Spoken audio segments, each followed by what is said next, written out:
Vous recherchez une solution simple et efficace pour avoir le contrôle d'un bâtiment en réduisant la consommation de chauffage, en automatisant l'éclairage et suivre toutes les informations clés depuis une seule interface. Nous allons découvrir comment installer JDOM Luna, une passerelle LoRaWAN qui fonctionne sans avoir besoin d'une connexion internet et en toute simplicité, ainsi que des dispositifs intelligents utilisant ce protocole de communication LoRaWAN comme une tête thermostatique LoRaWAN qui remplacera votre tête thermostatique classique pour contrôler le chauffage d'une zone, un capteur de température et une carte multifonction pouvant mesurer la température d'une zone, la consommation électrique, la consommation d'eau et bien plus. Pour commencer, chaque produit LoRaWAN doit être préalablement intégré par les développeurs de JDOM. Pour vérifier la compatibilité d'un produit LoRaWAN, rendez-vous sur compatibility.jdom.com et vous pouvez filtrer par LoRaWAN. Vous pouvez retrouver une grande sélection de produits LoRaWAN sur notre boutique domadou.fr. Maintenant, nous allons installer la box domotique JDOM. Attention, il existe plusieurs modèles, il faudra utiliser la version JDOM Luna avec LoRaWAN intégré. D'ailleurs, cette version intègre également d'autres technologies comme le Zigbee et le Z-Wave, ce qui peut s'avérer très utile si vous souhaitez exploiter d'autres produits complémentaires avec ces technologies très populaires. Pour en savoir plus sur ces technologies, vous pouvez découvrir nos différents guides sur blog.domadou.fr. Pour installer JDOM, deux étapes. Étape numéro 1, branchez le câble Ethernet sur votre box domotique JDOM Luna d'un côté et sur votre routeur de l'autre côté. Un conseil à prendre en compte est que dans certains bâtiments, vous n'avez pas accès à ce routeur en raison d'une restriction du service informatique. Dans ce cas, deux options. La première consisterait à utiliser une carte SIM 4G compatible sur la box JDOM Luna et ainsi avoir une connexion distante à votre box sans passer par un routeur du bâtiment. Mais il faudra préalablement brancher votre box JDOM Luna sur un routeur chez vous pour établir une connexion 4G. L'autre option serait d'utiliser votre propre routeur dans ce bâtiment. Nous conseillons l'usage d'un routeur Teltonika comme ce modèle RUT 951 sur laquelle vous pouvez connecter une carte SIM 4G et votre box JDOM Luna par Ethernet. Cette méthode permettra également d'ajouter d'autres dispositifs par Ethernet sur ce routeur. Une fois cette box JDOM Luna connectée par Ethernet, vous pouvez insérer son alimentation et brancher sur prise de courant. Maintenant, sur un navigateur web, vous pouvez taper l'adresse jdomluna.local ou scanner et retrouver son adresse IP. Cela vous amènera sur l'interface de JDOM. Par défaut, le login et le mot de passe sont admin.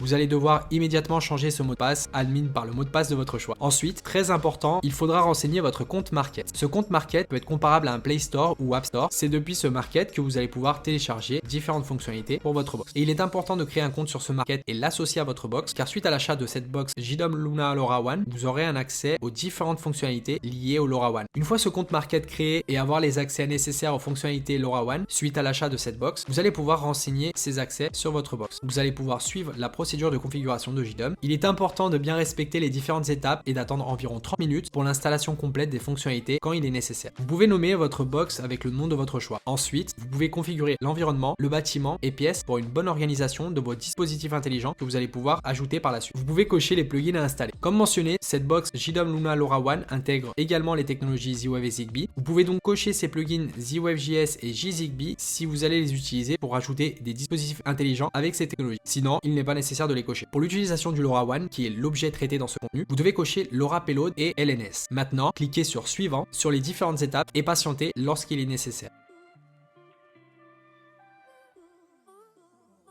Et voilà, vous avez désormais fini la configuration de démarrage avec une adresse IP disponible qui est l'accès local à votre box depuis un navigateur connecté sur le même réseau et une adresse externe qui correspond à l'adresse sur laquelle vous allez pouvoir vous connecter depuis n'importe où dans le monde. Bien évidemment, si vous avez une connexion internet disponible. Mais l'intérêt de JDOM est de pouvoir également fonctionner localement sans connexion internet. Concentrons-nous désormais sur l'activation des différents services liés au LoRaWAN. En premier lieu, nous allons accéder à LNS, signifiant LoRa Network Server, qui nous permettra d'installer et de configurer un serveur open source Chirpstack directement sur notre box JDOM. C'est une solution qui permettra de gérer localement votre réseau LoRaWAN sans dépendre d'un service cloud externe, un excellent compromis entre autonomie et sécurité de vos données. Rendez-vous dans Plugins, Gestion des plugins et LNS. Cliquez sur Relancer dans les dépendances. Si vous rafraîchissez la page, vous avez une option de log qui vous permettra de suivre en temps réel l'installation de ce plugin LNS. Lorsque vous avez le message End of Package Installation, cela signifie que ce plugin est correctement installé. Maintenant, dans Configuration, cliquez sur Importer la configuration de MQTT2. Il faudra également cocher la case Installer Gateway Bridge si vous possédez une box domotique JDOM Luna LoRa. Puis cliquez sur Sauvegarder. Cliquez sur Modifier la configuration de CS. Désormais, vous pouvez vérifier l'état des 6 services: PostgreSQL, Mosquito, Redis, Network Server, Application Server et Gateway Bridge. Si tous ces services ont le statut OK, cliquez sur Ouvrir Chirpstack. Le nom d'utilisateur et mot de passe sont admin.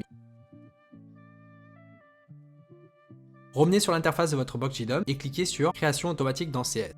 Sur ShipStack, vous devriez voir une gateway active. Cela signifie que vous allez désormais pouvoir intégrer vos différents dispositifs LoRaWAN. L'intégration de chaque produit est relativement simple. Rendez-vous dans Plugin, Protocole domotique, LoRa Payload. Cliquez sur Génération automatique bêta. Une nouvelle fenêtre apparaît et vous pouvez renseigner le nom de votre choix de votre dispositif LoRaWAN, l'objet dans lequel il sera situé, c'est-à-dire la zone du bâtiment de votre choix. Le modèle doit être correctement sélectionné puisqu'il correspond au profil de votre produit. Enfin, renseignez le DevEI et AppKey, des informations généralement disponibles directement sur le produit ou bien sur le packaging ou encore par mail suite à votre achat. Une fois ces informations renseignées, cliquez sur Générer, une nouvelle fenêtre apparaît, cliquez sur OK. Désormais, rendez-vous sur ShipStack qui est accessible avec l'adresse IP de votre box JDOM suivi de 2.8081 comme vous pouvez le voir ici dans cet exemple. Cliquez sur Application 01. Vous verrez votre dispositif créé, mais celui-ci ne communique pas encore. Il faudra réaliser l'activation de ce dispositif pour qu'il établisse une communication avec votre réseau LoRaWAN. Pour cela, il faudra suivre les instructions indiquées dans la notice de chaque produit. Parfois, il suffira d'alimenter le dispositif pour qu'il établisse cette communication, généralement pour des produits de classe C fonctionnant sur secteur. D'autres fois, il faudra stimuler le produit en maintenant un bouton appuyé durant un temps défini, généralement pour des produits de classe A fonctionnant sur batterie. La procédure de connexion de chaque produit LoRaWAN sera similaire, vous pouvez donc ajouter vos différents produits un par un.